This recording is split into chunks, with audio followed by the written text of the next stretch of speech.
This channel does not promote any violence, harmful, or illegal activities. All content provided by this channel is meant for an educational and information purpose only. I intend to resign as party leader, as Prime Minister.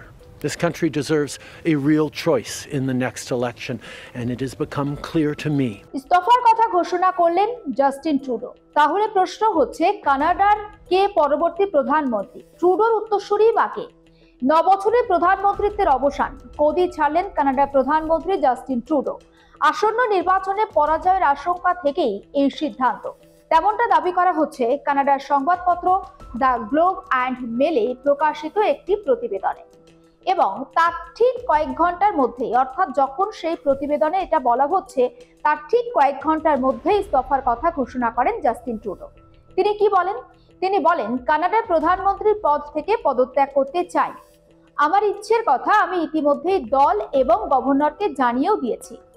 দল নতুন নেতা নির্বাচন করবে, আর তারপরে দলীয় প্রধান ও প্রধানমন্ত্রীর পদ থেকে আমি সরে দাঁড়াবো বা ইস্তফা দেব। চলতি বছরের শেষের দিকে নির্বাচন হবে।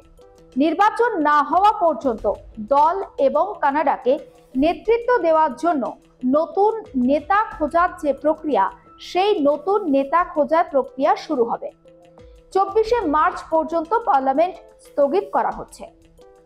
কানাডার সংসদের নীতি অনুযায়ী এই পরিস্থিতিতে ক্ষমতাসীন দল পরবর্তী নেতা নির্বাচনের জন্য আগামী 90 দিন সময় পাবে, অর্থাৎ 90 দিনের মধ্যে নতুন নেতা খুঁজে নিতে হবে।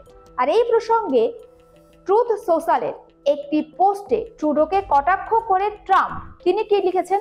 তিনি লিখেছেন, সচল থাকার জন্য বাণিজ্য শুল্ক ও ভর্তুকিতে কানাডার বিশাল ঘাটতি রয়েছে। বছরের পর বছর সেই মাসুল গুনতে হচ্ছে আমেরিকাকে। মার্কিন প্রশাসনের পক্ষে তা মেনে নেওয়া সম্ভব নয়। জাস্টিন ট্রুডো বিষয়টি জেনে সময় বুঝে তিনি পদত্যাগ করলেন। অর্থাৎ ট্রুডোর এই সরে যাওয়াকে কটাক্ষ করছেন ডোনাল্ড ট্রাম্প। আমেরিকার সঙ্গে কানাডা যুক্ত হয়ে গেলে শুল্কের বোঝা আর থাকবে না, করের পরিমাণও অনেকটাও কমে যাবে, শক্তিশালী হয়ে উঠবে দেশের নিরাপত্তা ব্যবস্থা, চীন ও রুশ হানার আশঙ্কাও থাকবে না। কানাডার অধিকাংশ মানুষই মার্কিন প্রশাসনের সঙ্গে যুক্ত হতে চাইছেন, তেমনটাও অন্তত বক্তব্য ডোনাল্ড ট্রাম্পের। বিগত কয়েকদিন ধরে প্রায় ভারত বিরোধী মন্তব্য করে আসছিলেন জাস্টিন ট্রুডো। কানাডার রাজনৈতিক মহলের পাশাপাশি তার দলের অন্দরেও ট্রুডোর ওপরে একটা চাপ বাড়ছিল, সেটা অন্তত সাম্প্রতিক সময় তার কিছু মন্তব্যে উঠে এসেছে। কানাডার মাটিতে খালিস্তানপন্থী হরদীপ সিং নিজ্জরের হত্যাকাণ্ড ঘিরে ভারতের দিকে আঙুল তুলেছিলেন জাস্টিন ট্রুডো। 2020 সালে খালিস্তানি নেতা নিজ্জরকে সন্ত্রাসবাদী ঘোষণা করেছিল ভারত, আর 2023-এ কানাডায় একটি গুরুদ্বারের সামনে তাকে হত্যা করা হয়। আর সেই হত্যাকাণ্ডকে কেন্দ্র করে ভারত এবং কানাডার সম্পর্ক একেবারে চরম অবনতি হয়। হত্যাকাণ্ডে ভারতের ভূমিকা রয়েছে বলে মন্তব্য করে বিতর্ক জড়িয়েছিলেন বা বিতর্ক উস্কে দিয়েছিলেন ট্রুডো। আর তা নিয়ে দুদেশের যে সম্পর্ক, সেই সম্পর্কে চিড় ধরে। পাল্টা প্রধানমন্ত্রী নরেন্দ্র মোদীও মন্তব্য করেছিলেন। তিনি বলেন, ভারত ভাগ করতে চাওয়া মৌলবাদী শক্তি খালিস্তানপন্থীদের আশ্রয় দিচ্ছে কানাডা। পরবর্তীকালে ট্রুডোর আমলে কানাডার সঙ্গে ভারতের সম্পর্কের আরো অবনতি হয় এবং বর্তমানে যে খুব একটা সম্পর্ক ভালো সেটা বলা যায় না। ভারত বিরোধী মনোভাবের জেরে তলানিতে চলে যায় নয়াদিল্লি এবং অটোয়ার কূটনৈতিক সম্পর্ক। অর্থাৎ বুঝতেই পাচ্ছেন, 2023 সালে বিভিন্ন নির্বাচনে যে সমীক্ষা হয়েছিল, সেই সমীক্ষায় দেখা গিয়েছিল কানাডার অধিকাংশ বাসিন্দা প্রধানমন্ত্রী জাস্টিন ট্রুডোকে অপছন্দ করেন, অর্থাৎ তারা চান না জাস্টিন ট্রুডো তাদের প্রধানমন্ত্রী থাকুক। পরবর্তী নির্বাচনে কানাডায় কনজারভেটিভ দল ক্ষমতায় আসতে চলেছে বলে উঠে আসে বিভিন্ন সমীক্ষা, এবং সেই সমীক্ষাতে এমনটাও জানা যায় যে কনজারভেটিভ দল তারা কানাডার ক্ষমতায় আসছে। আর এই আবহে হঠাৎই পদত্যাগ করলেন কানাডার উপমুখ্যমন্ত্রী অর্থমন্ত্রী ক্রিস্টিয়া ফ্রিল্যান্ড। আর তারপরে দেশের প্রশাসনের প্রতি জনগণের যে অসন্তোষ, সেটা আরো বাড়তে থাকে। মন্ত্রিসভায় রদবদল করেও সেই অসন্তোষ কিন্তু নিয়ন্ত্রণ করতে পারেনি কানাডা প্রশাসন। জোট ভাঙার হুঁশিয়ারি দিতে শুরু করেছে শরিক দলগুলিও।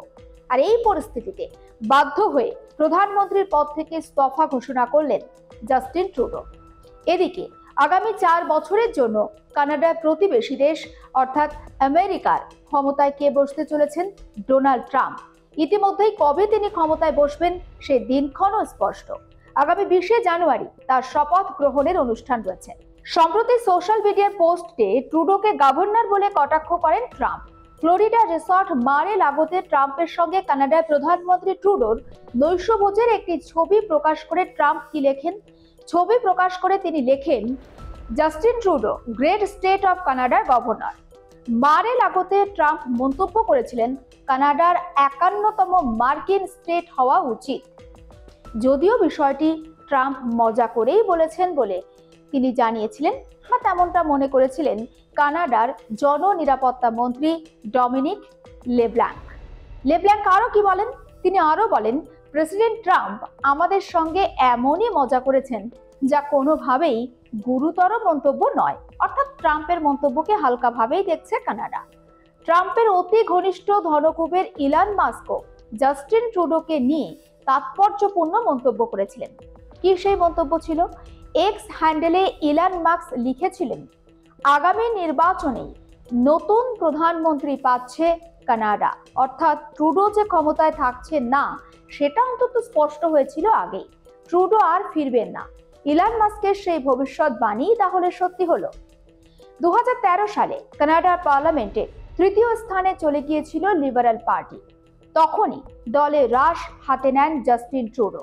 2015 সালে নির্বাচনে দলকে ক্ষমতায় ফেরান তিনি। আর এহেন জাস্টিন ট্রুডো প্রধানমন্ত্রী পদ থেকে তার এই হঠাৎ পদত্যাগ করা বা প্রধানমন্ত্রীর দায়িত্ব ছেড়ে দেয়া অনেক প্রশ্ন তুলে দিচ্ছে। এখন প্রশ্ন হচ্ছে, ট্রুডোর উত্তরসূরি কে হচ্ছেন? কানাডার রাজনৈতিক বিশেষজ্ঞদের একাংশ তারা কি দাবি করছেন?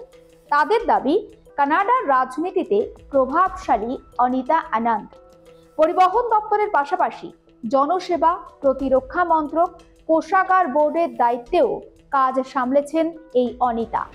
57 বছরের অনিতা অক্সফোর্ডের পড়ুয়া। পাশাপাশি অনিতার বাবা একজন তামিল এবং তার মা একজন পাঞ্জাবি। অনিতার পাশাপাশি কানাডার পরবর্তী প্রধানমন্ত্রী হওয়ার দৌড়ে আর ঠিক কারা রয়েছেন? দৌড়ে রয়েছেন মিলাইন জলি, রয়েছেন ক্রিস্টিয়া ফ্রিল্যান্ড, রয়েছেন মার্ক কার্নি, রয়েছেন ফ্রাঙ্কোইস ফিলিপ শ্যাম্পেনের মতো বেশ কয়েকজন। এখন কে বসবেন কানাডার প্রধানমন্ত্রীর সিংহাসনে? সেদিকেই তাকিয়ে রয়েছে গোটা বিশ্ব।